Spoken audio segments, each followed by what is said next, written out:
নমস্কাৰ আপোনাৰ সকলোলৈ মোৰ ইউটিউব চেনেল অভিজ কমাৰ্চ জ্ঞানৰ স্বাগতম জনাইছোঁ। আজি মই ফাইনেল একাউণ্টছ অফ কোম্পানীজৰ ওপৰত আমি ডিছকাছ কৰিম। আমি সকলোৱে অলৰেডি নন কোম্পানীজৰ আমি ফাইনেন্সিয়েল ষ্টেটমেণ্ট বনাইছোঁ, যেনেকৈ পাৰ্টনাৰশ্বিপ ফাৰ্ম হওক বা চ'ল প্ৰপাৰ্টিশ্বেয়াৰ হওক, আমি অলৰেডি ফাইনেন্সিয়েল ষ্টেটমেণ্ট আমি বনাইছোঁ, profit and loss account, balance sheet. আজি আমি ফাইনেন্সিয়েল ষ্টেটমেণ্ট বনাম কোম্পানীজৰ ওপৰত। কিন্তু কোম্পানীজৰ ওপৰত ফাইনেন্সিয়েল ষ্টেটমেণ্ট বনোৱাৰ আগতে আমি কিছুমান ফৰ্মেটটো জানি ল'ব লাগিব আৰু প্ৰভিজন কিছুমান জানি ল'ব লাগিব। ইয়াতে কোম্পানীজ এক্ট 2013ত শ্বেডিউল 3ত আমাৰ কোম্পানীজৰ কেনেকৈ ফাইনেন্সিয়েল ষ্টেটমেণ্ট বনাব দিয়া আছে। চাওক যে schedule 3 Companies Act 2013 specified general instruction for preparation of balance sheets and statement of profit and loss account of a company, which includes companies of the accounting standards, requirements of disclosures, notes to the accounts, round of format for preparing balance sheet and statement of profit and loss account of making law uniform to all. As per the new Companies Act, schedule has been replaced by notes to the account, but the meaning remains the same, that they are the details of items mentioned in balance sheet and statement of profit and loss account. So কি কৈছে যে Companies Act 2013 Schedule 3 কি দিয়া আছে, আপোনাৰ ফৰ্মেটটো দিয়া আছে balance sheet আৰু আপোনাৰ statement of profit and loss account. তাতে আকৌ দুটা ভাগ কৰিছে, পাৰ্ট 1 আৰু পাৰ্ট 2। পাৰ্ট 1 আপোনাৰ বেলেঞ্চ শ্বীটত আছে আৰু পাৰ্ট 2 আপোনাৰ কি দিয়া আছে format statement of profit and loss account. আৰু ইয়াতে কি কৈছে যে নিউ কোম্পানীজ এক্ট যে schedule has been replaced by notes. আপুনি ফৰ্মেটত পাব যে নোটছ বুলি থাকে, নোটছ নাম্বাৰ। চ' আগতে কি আছিলে শ্বেডিউল নাম্বাৰ, এতিয়া কি হৈছে নোটছ নাম্বাৰ। আপোনাৰ এই ফৰ্মেটটো চালে গম পাব। চ' এইটোৱেই হ'ল আপোনাৰ শ্বেডিউল 3 অফ কোম্পানীজ এক্ট 2013। আৰু এতিয়া সকলো কোম্পানীজে এই ফৰ্মেটটো মানি চলি কৰিব লাগিব financial statement. So there is a legal requirement as per the Companies Act 2013 that every company should prepare profit and loss account and balance sheet as per the following format. এই ফৰ্মেটতে সকলো কোম্পানীজবিলাকে বনাব লাগিব। চ' ফৰ্মেটটো চাওঁ হওক, এইটোৱেই হ'ল আপোনাৰ format of profit and loss একাউণ্টত। ফৰ্মেটটো চাওক কি আছে যে আমি প্ৰথমতে কোম্পানীৰ নাম লিখিম ওপৰত, তাৰপিছত কি লিখিম statement of profit and loss for the year ended, ডেটটো লিখিম। তাৰপিছত আপোনাৰ কি আহিব পাৰ্টিকুলাৰ্ছ, তাৰপিছত এইটোৱে মই যে কৈছিলোঁ নোট নাম্বাৰ, এইটোৱে এই যে কৈছিলোঁ নোট নাম্বাৰ, এইটোৱে হ'ল নোট নাম্বাৰ। নোট নাম্বাৰ মানে কি, ইয়াতে যেনেকুৱা আছে ৰেভিনিউ ফ্ৰম অপাৰেশ্যন। এতিয়া ৰেভিনিউ ফ্ৰম অপাৰেশ্যনছৰ ৰিলেটেড যিবোৰ আইটেমছ আছে, আমি সেই নোট বনাই পেলাই আমি প্ৰথমতে সেইখিনি গোটেই আইটেমখিনি প্লাছ বা মাইনাছ কৰি যিখিনি টোটেল আহিব, টোটেল সেই এমাউণ্টটোহে আমি ইয়াতে আমি মেনশ্যন কৰিম। আমি ইয়াতে এই ফৰ্মেটত আমি প্লাছ মাইনাছ নকৰোঁ, আমি নোট বনাই পেলাই যিবোৰ items related to revenue from operation, so' আমি প্লাছ মাইনাছ কৰি পেলাই যিখিনি টোটেল এমাউণ্ট আহিব সেইখিনিহে আমি ইয়াতে মেনশ্যন কৰিম এমাউণ্টৰ কলমত। এইটোৱেই হ'ল আপোনাৰ নোট নাম্বাৰ, যেনেকৈ 1 2 3 4 এনেকৈ আমি দি যাওঁ। নোট নাম্বাৰৰ পিছত আপোনাৰ আছে নেক্সট কলমটো হ'ব আপোনাৰ কাৰেণ্ট ইয়াৰ। চ' আমি কাৰেণ্ট ইয়াৰৰ এমাউণ্টটো ইয়াতে ভৰাওঁ আৰু নেক্সট লাষ্ট কলমটো আপোনাৰ আছে প্ৰিভিয়াছ ইয়াৰ। চ' মেইনলি আমাৰ কাৰেণ্ট ইয়াৰৰ কলমটোৱে লাগে, প্ৰিভিয়াছ ইয়াৰটো ব্লেংকে থাকিব। চ' এইটোৱেই হ'ল আপোনাৰ প্ৰফিট এণ্ড লছ একাউণ্টৰ ফৰ্মেট। প্ৰথমতে আহিব আপোনাৰ ইনকাম। চ' ইনকামত কি আহিব ফাৰ্ষ্ট ৰেভিনিউ ফ্ৰম অপাৰেশ্যনছ, তাৰপৰা আমি লিষ্ট কৰিম এক্সেছ ডিউটি, তাৰপিছত আমি পাম ৰেভিনিউ ফ্ৰম অপাৰেশ্যন নেট। তাৰপিছত আপোনাৰ আহিব আদাৰ ইনকাম, সেই এমাউণ্টটো বহাম। এতিয়া নেক্সট শ্লাইডত মই আপোনালোকক কি আইটেম এই হেডিংবিলাকৰ আণ্ডাৰত আপোনাৰ কি আইটেম আহিব মই আপোনাক দেখাই দিম। চ' আদাৰ ইনকাম আহিলে, চ' তাৰপিছত ৰেভিনিউ ফ্ৰম অপাৰেশ্যন আদাৰ ইনকাম প্লাছ কৰি আপোনাৰ টোটেল ৰেভিনিউ হ'ব, তাৰমানে টোটেল ইনকাম আমি ইয়াতে লিখিম। তাৰপিছত আহিব আপোনাৰ এক্সপেঞ্চেছবোৰ, So expenses under কি আহিব cost of material consumed, purchase of stock in trade, change in inventories, progress in stock in trade, employees benefit expenses, finance cost, depreciation, তাৰপিছত আহিব other expenses. So total যিমান expense আমি plus কৰি পেলাই আমি total expense লিখিম. তাৰপিছত আমি কি কৰিম যে revenue পৰা আমি expense খিনি মাইনাস কৰিম. So আমি কি লিখিম heading to profit before exception extraordinary items. তাৰপিছত আমি extraordinary item বোৰ মাইনাস কৰি পেলাই আমি কি পাম profit before tax. Profit before tax ৰ পিছত আমি tax আমি মাইনাস কৰিম percentage দি পেলাই যিখিনি আমাৰ amount আহিব তাৰ ওপৰত আমি tax আমি percentage দি tax কৰিম. So tax খিনি মাইনাস কৰি যিখিনি total আমি পাম লাষ্টৰ সেইখিনি কি হ'ব আমাৰ profit for the year. So এইটোই হ'ল আমাৰ format of profit and loss account. আমি এই দৰে আমি বনাব লাগিব profit and loss account. Companies or Act 2013 Schedule 3 and it will be Part 2 Profit and Loss account. Next how we balance sheet. So balance sheet format.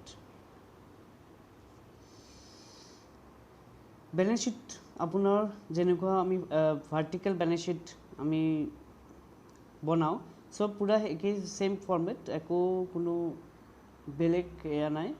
So প্ৰথমতে আমাৰ আহিব equity and liabilities তাৰপিছত shareholders fund non current liability current liabilities next আহিব আমাৰ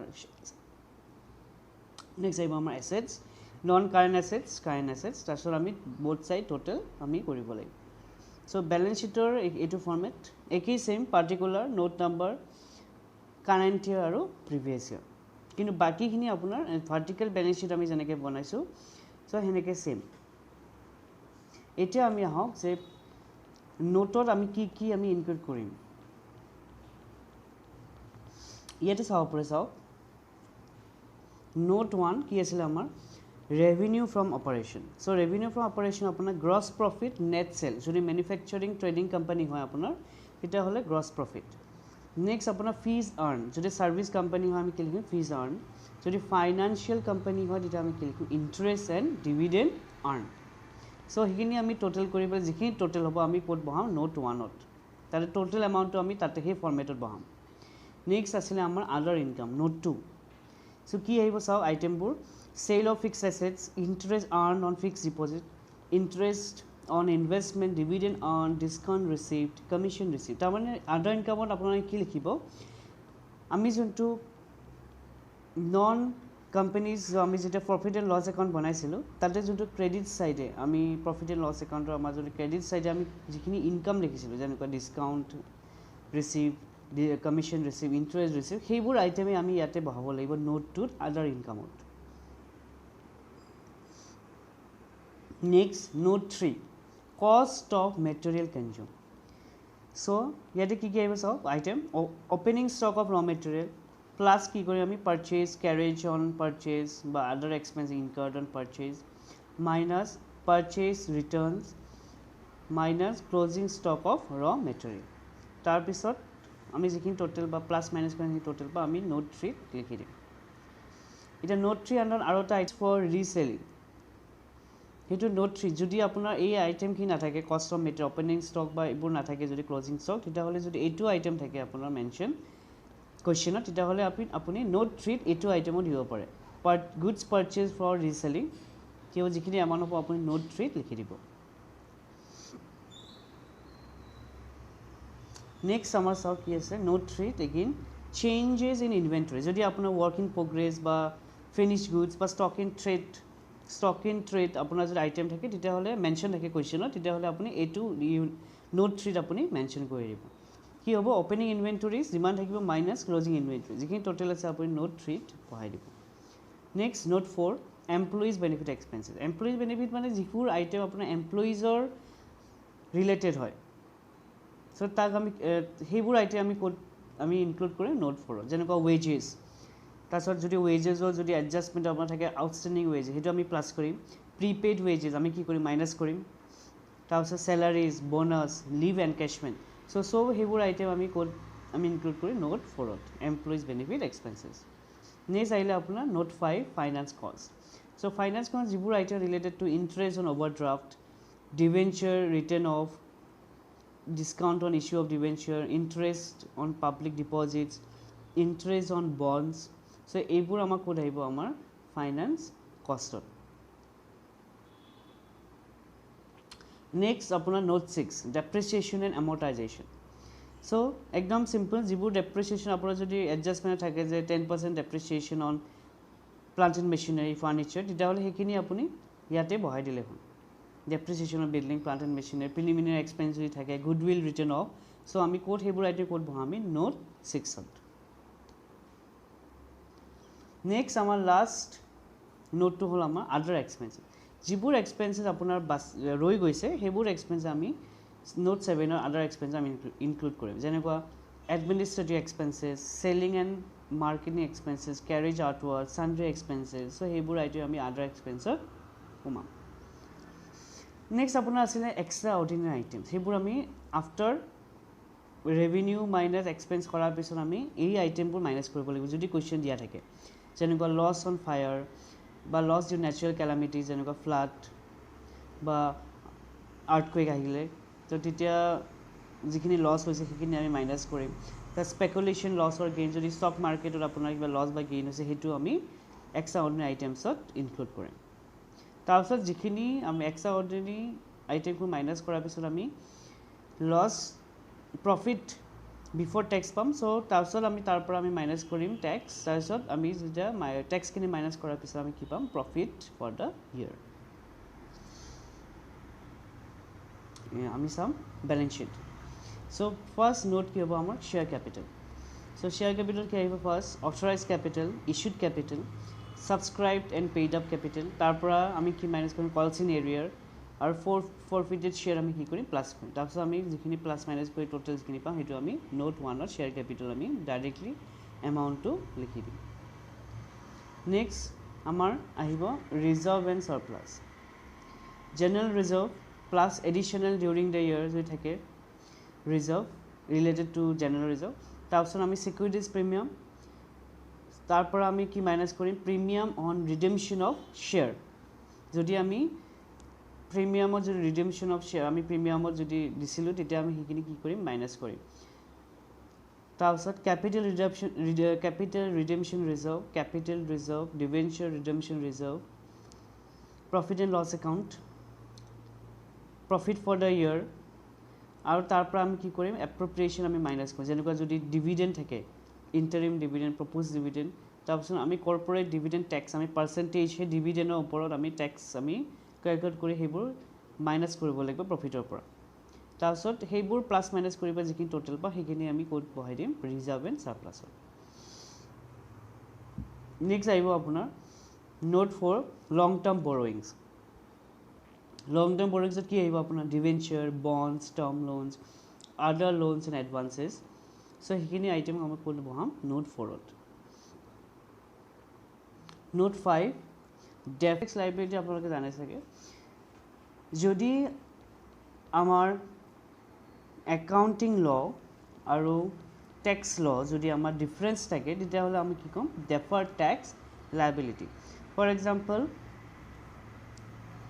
এইটো হ'ল accounting loss আৰু এইটো হ'ল for example tax loss for example আমাৰ একাউণ্টিং লজত আমাৰ ফৰ এক্সাম্পল দেখাই আছে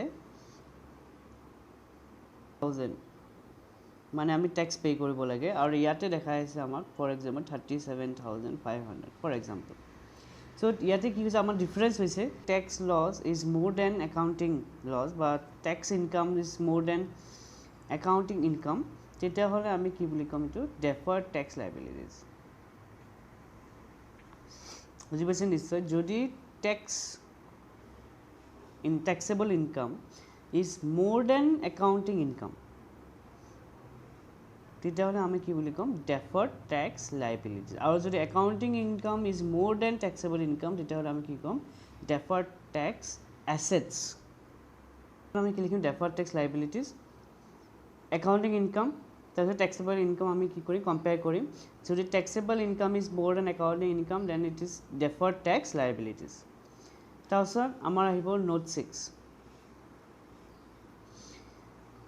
নোট 6ত কি আছে চাওক আদাৰ লং টাৰ্ম লাইবিলিটিজ কি আহিব premium payable redemption of debenture preference shares সেইবোৰ কি আমাৰ other long term liabilities Note 7, long-term provisions.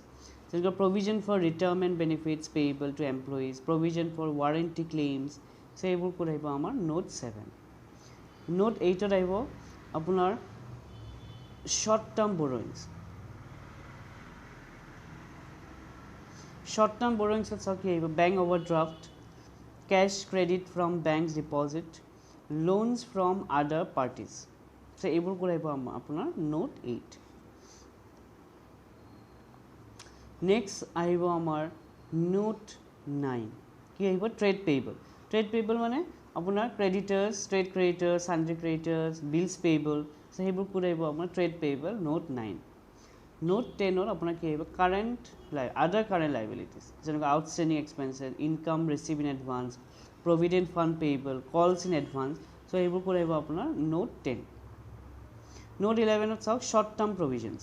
Provision for tax, proposed dividend, provision for employee benefits, provision for expenses. So, এইবোৰ item code আমি include কৰিম Note 11 short term provisions. তাৰপিছত আমাৰ আহিব assets. Assetsত চাওক কি আছে ফাৰ্ষ্ট আহিব tangible assets. Tangible asset কি আহিব land and building, plant and machinery, furniture, office equipment আৰু যিবোৰ items আছে related to tangible সেইবোৰ item আমি বহাম. Next আহিব intangible assets, goodwill, brand, trademarks, copyright and patents. So, এইবোৰ কোড আহিব intangible assets. তাৰপিছত আহিব আপোনাৰ capital work in progress for tangible goods. যিবোৰ tangible goods আছে work in progress সেইবোৰ আমি Note 14 আৰু যিবোৰ intangible assets আছে সেইবোৰ আমি Note 15ত include কৰিম. তাৰপিছত Note 16ত কি আছে আপোনাৰ non current investments, shares, debenture, bonds, investment in property, government bonds long term, investment in preference shares. So, এইবোৰ আমাৰ আহিব non current investments. Next আহিব আমাৰ 17 deferred tax assets. মই যে কৈছোঁ deferred tax যেতিয়া আমাৰ accounting income is more than taxable income, then it is called what deferred tax assets. And if the taxable income is more than accounting income, then it is known as deferred tax liabilities. তাৰপিছত Note 18 long term loans and advances. Note 19 other non current assets. Note 20 current investments. Note 21 inventories. So, inventories কি আহিব closing stock of raw material, work in progress বা finished goods, stores and spares, loose tools, goods in transit. এইবোৰ code আহিব আপোনাৰ Note 21. Note 22 কি আহিব আপোনাৰ trade receivables, bills receivable, debtors, provision for bad debts. So, সেইবোৰ code আপোনাৰ code আহিব আপোনাৰ trade receivables. বুজি পাইছে নিশ্চয়. So, এইবোৰ হ'ল আপুনি এনেকৈ আপুনি আইটেমছবোৰ যিমান আইটেমছ আছে আপুনি এনেকৈ নোট বনাই পেলাই Note 1, Note 2, Note 3 এনেকৈ বনাই পেলাই আপুনি প্ৰথমতে আইটেমটো ৰিলেটেড সেইটো নোটৰ ৰিলেটেড আপুনি আইটেমবোৰ ইনক্লুড কৰি পেলাই প্লাছ মাইনাছ কৰি পেলাই যিখিনি আপুনি টোটেল এমাউণ্ট পাব সেইখিনি আপুনি মেইন ফৰ্মেটত ডাইৰেক্টলি অকল এমাউণ্টটো লিখি দিলেই হ'ল কাৰেণ্ট ইয়েৰত. চ' এইটোৱেই হ'ল আপোনাৰ format of profit and loss account আৰু বেলেঞ্চ শ্বীট. আপোনালোকে নিশ্চয় বুজি পাইছে. মই এই ফৰ্মেটটো আৰু এই নোটছবিলাক মই ডেছক্ৰিপশ্যনত দি দিম. আপোনালোকে PDF দি দিম. PDFটো ডাউনলোড কৰি পেলাই আপোনালোকে চাই ল'ব পাৰে. আৰু আপোনালোকে ভয় খাব নালাগে যে ইমান ডাঙৰ ফৰ্মেট বা ইমান নোট বনাব লাগে আমি কেনেকৈ মনত ৰাখিব. একো ভয় নাই, কাৰণ ইয়াতে চব বস্তু দিয়া আছে. আপোনালোকৰ পৰীক্ষাত ইমানখিনি বস্তু দিয়া নাথাকে. যিখিনি বস্তু আছে আপুনি সেইখিনি বনাই পেলাই আপুনি প্লাছ মাইনাছ কৰি পেলাই আপুনি একাউণ্টটো আপোনাৰ বেলেঞ্চ শ্বীট আৰু প্ৰফিট এণ্ড লছ একাউণ্টটো বনালে হ'ল. চ' আপোনালোকে ভয় নাখাব. প্ৰেক্টিকেল কৰিলে আমি গম পাম. আপোনালোকে খালি প্ৰেক্টিছ কৰিব নাপাৰিব. ঘৰত ভালকৈ পঢ়ক. আমি নেক্সট ভিডিঅ'ত আমি প্ৰেক্টিকেল প্ৰব্লেম কৰিম ফাইনেল একাউণ্টছৰ ওপৰত. আপোনালোকে যদি এই ছেশ্যনটো ভাল পাইছে প্লিজ ছাবস্ক্ৰাইব, লাইক আৰু শ্বেয়াৰ কৰিবলৈ নাপাহৰিব. ধন্যবাদ.